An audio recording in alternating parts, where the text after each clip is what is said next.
Hi guys and welcome back. Today I want to talk a little bit about going from an idea to the thumbnail to a really rough sketch and then into a more finalized, ready to paint finished sketch.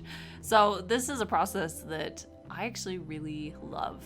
I know we all have like a point in the process that we love the most, whether it's the final touches on a painting, but this is one that has a lot of frustrations, but also a lot of really exciting elements to it where it feels like I'm exploring something and achieving something and discovering things that actually look good. But anyways, this sketch piece is actually for a future painting that I'll be working on. You'll be able to see the full result of it later on, but it is for the next YouTube Artist Collective piece, and I'll talk all about the theme later on in that actual video. But today, kind of the initial concept that I had was that I did want to show this.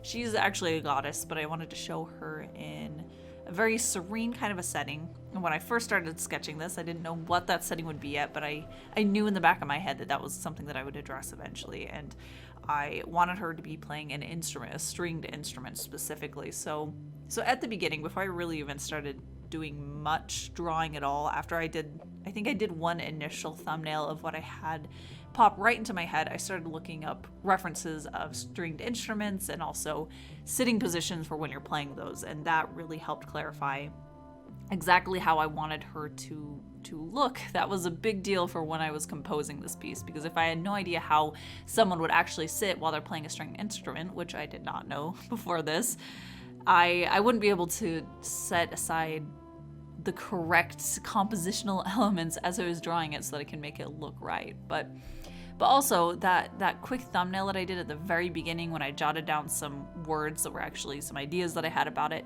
that step is really important for me. And this doesn't always happen, but sometimes when I'm thinking about a piece or a certain concept that I need to turn into a piece, I'll have an image pop into my head, that initial thought of what I want it to be. And I like to try to get that down as quickly as possible. And oftentimes I'll move beyond that point, but that is a really great starting off point to be able to achieve that first idea or first image that I had. I find that those are usually the ones that I feel the most connected with, because that's, I think, that first spark, that's something that in my own imagination and inspirations, that's something that all those things kind of come together to create that initial idea and that initial image. So I do like to make sure that I get that down and start working on variations of that one specifically. Sometimes eventually I'll get to the point where I realize it's just not working as well as I want, and I'll come up with a completely new concept. I'll do a lot more thumbnailing, but I found that in many cases, that's the one that I'm most happy with still. So I usually stick with that initial idea. And after I'm done getting that thumbnail down and starting to work on the rough sketch, I'll oftentimes just work off of what I have in my head as far as drawing faces or the figure. I'll have a basic reference photo that I'm working off of, but I won't get too ingrained in the details yet. And I'll get that built up, and then after I finish that rough sketch, that's when I'll go in with better references, or sometimes the same references. I'll just zoom in so I can see the details better, and that way I can really start nailing down exactly what I want it to look like. So for this sketch, I had a really rough face on that first rough sketch where the features just didn't quite have the right anatomy to them. But once I was ready to really spend time on the actual sketch, getting it finalized, I went in and I found a better, clearer, larger reference of a face with that same angle to it. That way I could zoom in and get the details correct, and I could spend a lot more time on it then. And yeah, that's basically how I work through it. I'll start finding better and more specific references for everything else. So there's a bit of a progression, not only in how I'm drawing details in this kind of process, but also the kind of references. So at the very beginning, where I had looked up basic poses for how someone would hold it and decided on a pose, and then different types of stringed instruments, and then I would move on to a specific instrument reference and a specific face reference and specific hair reference, or all of these different details that I want to get into my piece, and I want to make sure that it looks correct and right, but then I can actually spend more time getting it exactly right.